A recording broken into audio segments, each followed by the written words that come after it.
guys, it's Gary Vaynerchuk, and you're listening to the Front Row Entrepreneur Podcast with our girl, Jen. Our guest today is author of Profit First, Clockwork, Surge, The Pumpkin Plan, and his newest release, Fix This Next. By his 35th birthday, he had founded and sold 2 companies, one to private equity and another to a Fortune 500. Today, he's running his 3rd multi-million-dollar venture, Profit First Professionals. He's a former small business columnist for the Wall Street Journal and the former business makeover specialist at MSNBC. Over the years, he has traveled the globe speaking with thousands of entrepreneurs, and he's here today to share the best of what he's learned. Welcome, Mike Michalowicz. Jen, thank you so much for having me. I appreciate you. Oh, it's a real treat for me to have you here. As I mentioned in our little pre-show, you completely changed my life with the book Profit First. I really became profitable very soon after implementing your system. So basically, any book you put out, I want to get my hands on it. Well, that's an honor to hear that, and I'm so happy you did it. You know, it's so funny. You said you went to the bank, and the bank first was declining your request, and I think sadly that's where some of us give up and say, well, I guess they won't comply, so I won't do it. But I'm happy you found another bank that was able to satisfy your simple and very reasonable request. And congratulations on the results. Well, thank you. All right. I think one of your greatest talents, as best as I can tell, is that you're able to simplify complex solutions for problems that we entrepreneurs face. What problem is your new book, Fix This Next, solving for us? So is the problem of knowing our challenges, it came about in such a unexpected way. It takes me about 5 years to write a book. So I don't write efficiently. It takes me a long time. And plus I put a lot of research into it and testing. So I started Fix This Next 5 years ago. And I wrote it actually for crisis, but it's kind of ironic what we're experiencing right now. What I did was I emailed my list. I said, what's the biggest challenge you're facing? Which is a great question. I think we all should ask our clientele that regularly. So what's the biggest challenge you're facing? And people responded with a variety of challenges. But what I noticed was some people either intentionally or unintentionally responded on the same day with a different business challenge. That is when it became very clear to me that the biggest challenge business owners have is knowing what their biggest challenge is.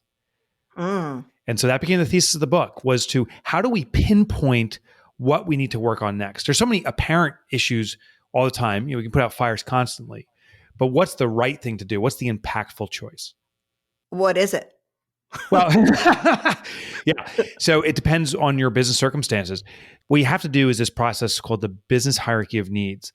And what it is a way to evaluate the DNA of your business. And what I'd argue, Jen, is that all businesses at the essence of them are the same. Just like humanity, like me and you from the outside, if you look at our skin, our gender, our voice, our skin color, you know, we will be deemed different. But if you peel back the skin effectively, the biology of humankind is the same.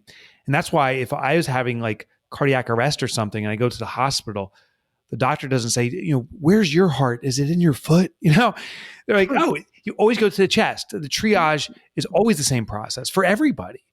And we look at business, we peel back the skin of business, the essence of business is the same. There's a common DNA.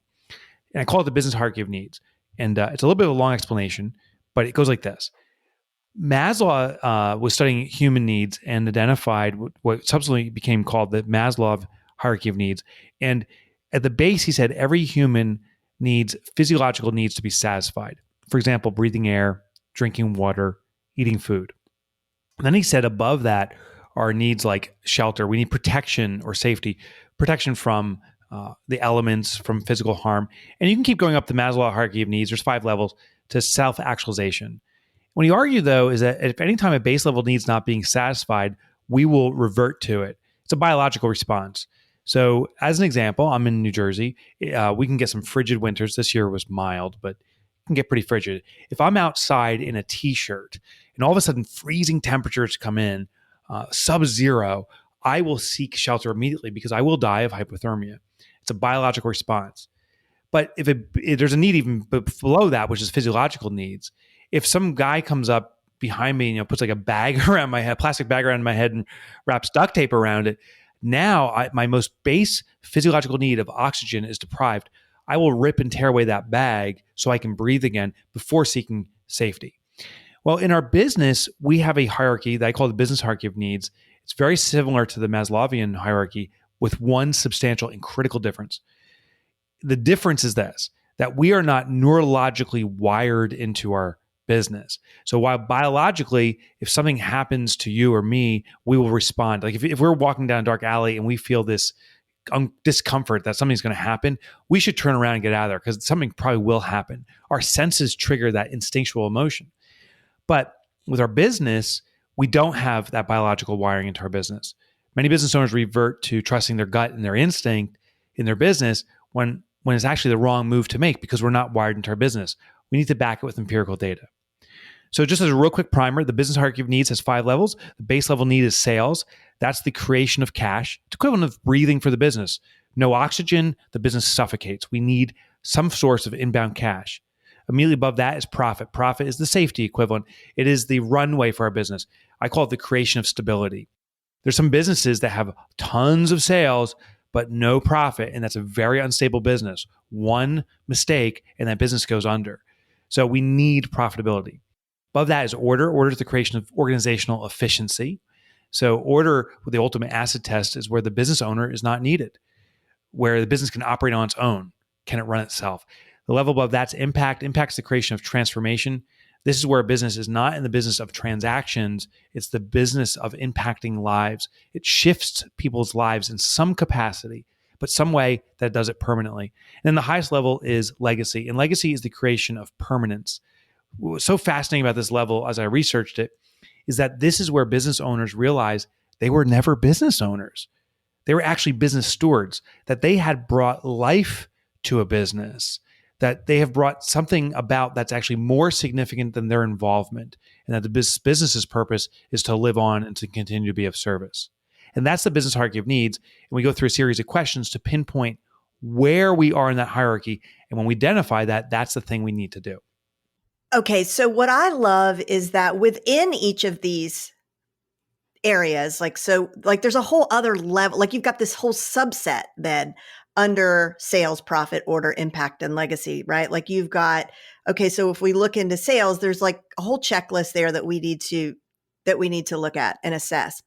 Would you say that like where we are right now, I mean, are we all going to be in the sales section more or less Great during question. this meltdown of our economy? Great question. I would say no, but I would say that is the gut response or instinct of many businesses. So let me kind of stage the questions for you.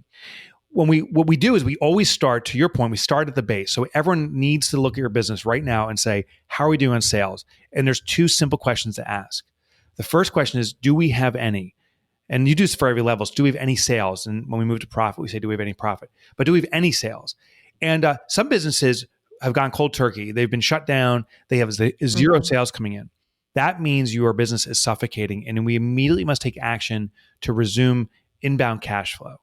So that is what you need to address. But many businesses actually have had sales curtailed, but they still have some sales. So then we ask the second question.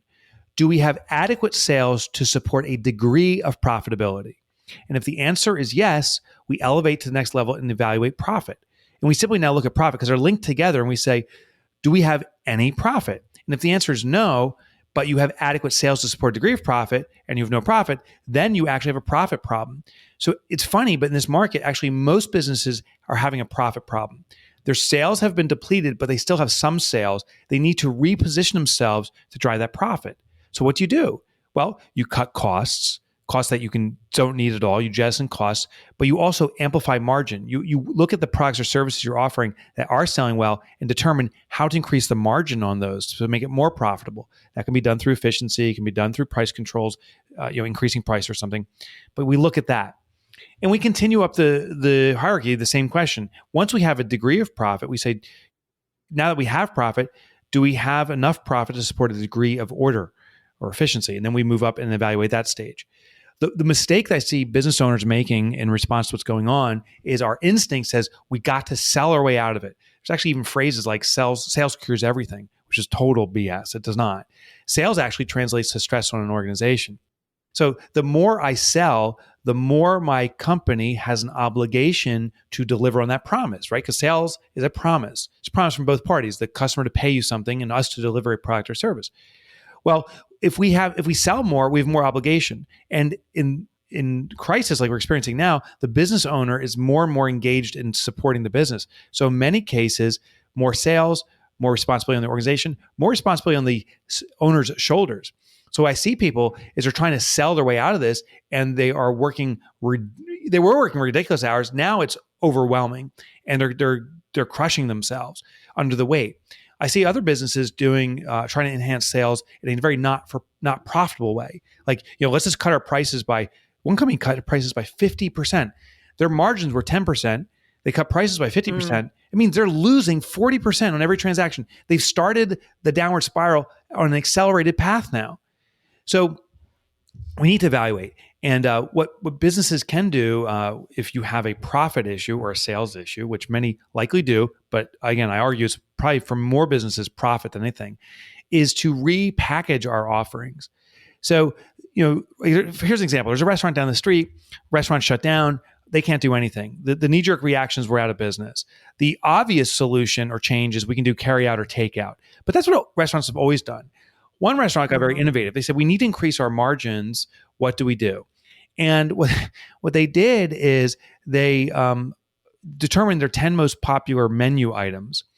They went out to their patrons, they emailed them and say, we're going to start a cooking class. So you can cook our 10 most popular menu items at home. We're going to do one a week for 10 weeks, and you can get your family together. It's a 2-hour cooking session. Our chef will be at our kitchen by herself with the camera on her and talking with you through these meals. And they are now offering this as a subscription, and they have 20 or 30 families going through this as a group. It's reconnecting the community in a new, fresh way. People are enjoying the meals again, and the restaurant actually has a greater profit margin on that than anything they've ever done in the past. So that's how we have to look at it. Don't just revert to sell anything to cure to everything, because it won't happen. Let's look at sales, but sales in relation to profit. Let's look at profit in relation to efficiency and build our way up. And one thing I want to share is other businesses are making the mistake of jumping levels. They're saying, you know what? We got to just be all about impact. We got to do everything to care for the community. Don't worry about sales. Don't worry about profit or efficiency. Let's do everything about serving the community. And these businesses are serving till it hurts, which means they are helping, but only to a period where their business becomes so crippled, they go out of business. And that's the ultimate shame, that they've cared for the community for a short period, but they exhaust themselves in weeks or a few months and they're done. They could have been around forever. And so what we have to do is we do have to serve our customers often in a new way now, but we also got to make sure that we're sustainable. So we have to be fair to the customers just as much as we need to be fair to ourselves. Oh, man. Yeah, that's fantastic. And that restaurant story is amazing, because I was actually going to use that as an example and say, yeah, but hey, Mike, what about restaurants? I mean, all they can do is really apply for a disaster loan and pray to God that they can open their doors at some point. Exactly. But that's... Be careful of those loans. I see businesses going for these loans and going in without understanding what the consequences are. I'm not saying a loan's not appropriate, but for many businesses, it may not be. Because if we need to borrow money, that means there's a root cause behind that. Why do we need to borrow money? Because we're not making it. Well, why are we not making it? We've got to pinpoint the disease and be careful of just putting a Band-Aid over it. And I just want to remind people too, a loan is an obligation. You will likely have to pay it back. And I know there's some loans that are potentially forgivable, but there's a lot of questions around that. The government has not sorted that out. So just be careful. The other thing I want to share is I'm reaching out, Jen, to all these different businesses that are presumably done. Like restaurants are one, but I spoke with DJs last night. I spoke with real estate agents the day before, wedding planners, talked with about a week ago. And what I'm trying to do is to find the success stories there. And I'm consistently finding they exist. What they require us to do is imaginative thinking. And I found there's two simple ways to trigger this automatically. One is do what's called the one-step back process. You look at your final deliverable, a restaurant delivers food to the table, and we start asking, well, what happens one step back from that? Historically, and I carry the food to the table. So that means you carried food to the table. You could do carry out or take out. Actually, there's another restaurant example of a restaurant that teamed up with a food truck, which is really great collaboration. So the food truck is doing runs into neighborhoods, delivering dinner time meals, and the restaurant's become a cooking center now.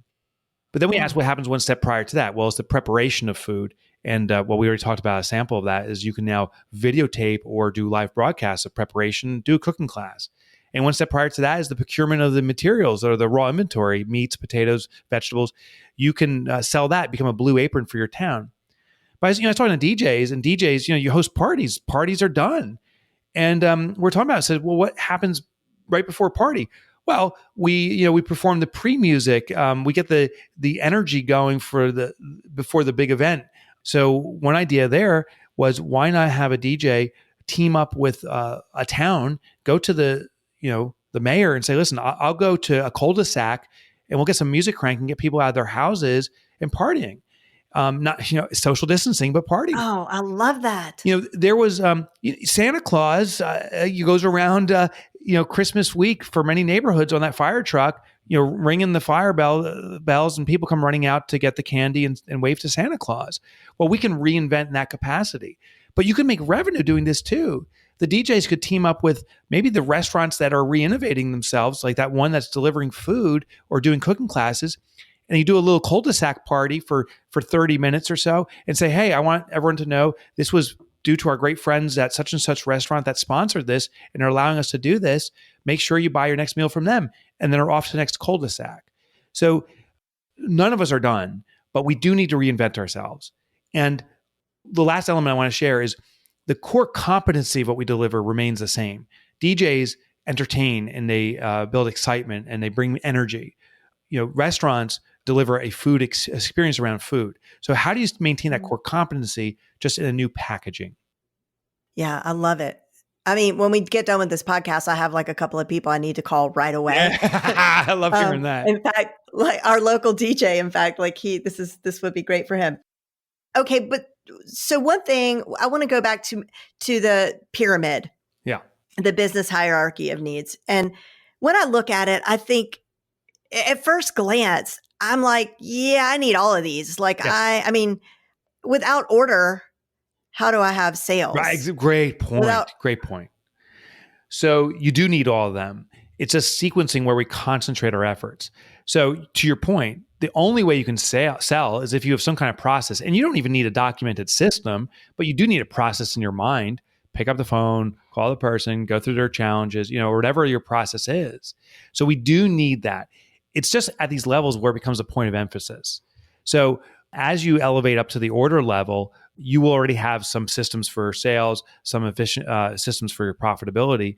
And at the order level, now it becomes the full-time concentration. The main goal there is to extract the business owner from the business. In fact, there's 5 elements. And actually at every level, there's 5 elements. I call this the DNA of business. And when we look at the order level as an example, one element is removing the owner. There's another component called linchpin redundancy. Now, I set this system up. I use my own businesses as a guinea pig. So I've had the great joy of owning businesses my entire adult life. And one of the businesses that I own right now is the ultimate guinea pig. And this concept of linchpin redundancy was once we extracted myself out of the business, where I had the freedom to reinsert myself in the business, but in the capacity I wanted to. Before this, the business, I had to do things to keep the business moving along. Once I removed myself and empowered a team and processes to run the business, now I can go do what I love to do, which is basically be the spokesperson for the business, do what we're doing. And we put this woman, Kelsey Ayers, as our president, and she runs the organization. But it became quickly apparent, now we became dependent on Kelsey. Because we're a small company, we have 12 of us cumulatively, and if Kelsey's out, everything comes to a halt again. So that's when we realized we need to have linchpin redundancy. How do we get Kelsey out of the business so we're not dependent on her? And that's what you actually do. You physically remove the person. So we said, Kels, you're leaving for 4 weeks. You're on vacation, no contact. And to do this, though, you have to help us cover every role that you have. And last summer, she went away not for 4 weeks, but 8 weeks. She went on sabbatical. And leading up to that, all the processes had to be in place. When she came back, we had a business running without the necessity for her to run the business, which interestingly elevated her to a higher level of strategic planning. And now we're doing this across the board that all of our employees we're mandating that they're pulled out of the business for 4 consecutive weeks because it's wonderful for them. But more importantly for the business, or selfishly for the business, we start building these redundancies so that no one person controls one operation. Okay, I love this so much because it's actionable. I mean, because you could say that theoretically, like we should all have systems and everybody should be redundant. But the fact that you're saying bye-bye, 4 weeks, have fun, have a nice vacation. I mean, and you really are doing it. That's incredible. Yeah. And you swallow hard when you do it. It was interesting. The first 4-weeker was me.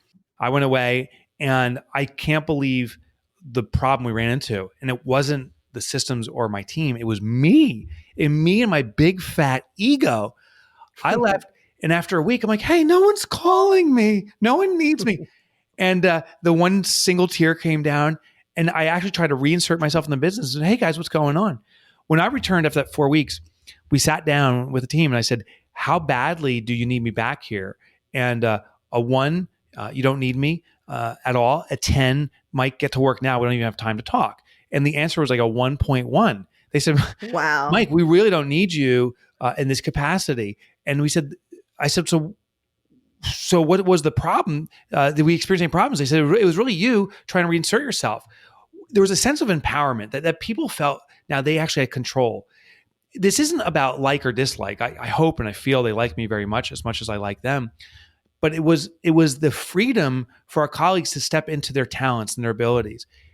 Many business owners, myself in particular, I don't realize how much I squash the capabilities of the people around me by asserting control because I want to do it, quote unquote, the right way, which is my way, which is not necessarily the right way. And then I said, well, what should I be doing here? And they said, well, Mike, your talent is you're our spokesperson. So be the face, be the front man of the band and sing your songs, but we got the drums and the guitar and the bass and the backup singers. We got everything else. Don't do that stuff. It was really eye-opening for me. And it's been a wonderful experience. I moved from, I used to call myself a superhero, not out loud, of course, but in my mind, I'm like, oh, I can scoop in and save everything. I changed from superhero to supervisionary, meaning where do I want to take this business clearly? How can I design this that it supports my plans, but also all of my colleagues' plans? How do I make it that everyone comes out winning? That's what a supervisionary does. And by giving myself and my big fat ego a new, bigger title than superhero, I'm more compelled to behave that way. So for your overall company, like I don't know what your big LLC is, okay? Superhero Productions LLC, or Inc. Whatever it is, your company. Where would you say you are right now on the business hierarchy of needs? Oh, interestingly, on any given day, we're at sales. So this was fascinating. So I would say 6-7 weeks ago, we were focusing on the impact level of making these transformational things. Then when COVID hit, we, and everyone should do this, we emailed my readers, client base, and simply said, how can we serve you now? What's the new way we can serve you? Because things have clearly changed. And historically, whenever we ask what's the challenge you're facing or how can we serve you, the feedback is business tips. For the first time ever, people said, in general, my confidence has been shaken. How do I get my confidence back? Give me confidence. So we did an about face and started to investigate that at lightning speed, something we'd never experienced before, and are producing products that help people achieve confidence. Now, these are products, meaning we're not giving it away, because if we give it away, we will diminish our presence. We'll be wiped off the face of this planet. So we have to do what's fair to our customers and serve them in this new need, but also do it that's fair to us for sustainability. So I'm back at the sales level. And that's what's interesting about the business hierarchy of needs. This is not a ladder. You don't climb to the top and you wave to your friends from the top and say, how you doing? you climb and you descend wherever the need is. And we have the profit component still surely set up, but the foundation, oxygen, has been compromised for our business. So we need to take deeper breaths here. So we're improving sales. Once sales is going, we're going to quickly assess again, is profit sustaining? As of right now, we monitor it is. Is order and efficiency still here? It seems to be. So we may be put back into the impact level or even focusing on legacy a few months from now or a few weeks from now.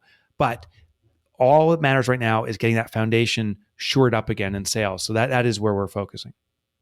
That's comforting and encouraging. And how do our listeners who are listening today, how do they get started with the Fix This Next system? Yeah, I'll give them 2 steps. One is very simple and you can be done in 5 minutes or less and you can see results. It's go to fixthisnext.com, and on that page, you'll see a free evaluation. So you simply click on free evaluation. When you do that, there's 25 questions. They'll ask you about your business that are very simple. They're all yes, no. And at the end of it, it'll give you an assessment of exactly what you need to fix next. So it's a great starting point. And then the second step, if you want to go beyond that, is to get the book. It's at Amazon and Barnes and Nobles. But I really believe this book is the best work I've done in my life. It's the most important work I've done, particularly now. So my commitment is I think it's the most affordable and impactful thing I can offer to anybody. So if you're interested in making a small investment for a big return, I think Fix This Next will be of great service. Wonderful. Thank you so much for joining me today, Mike. And you guys definitely pick this book up, fixthisnext.com, and take care. Thanks, Jen.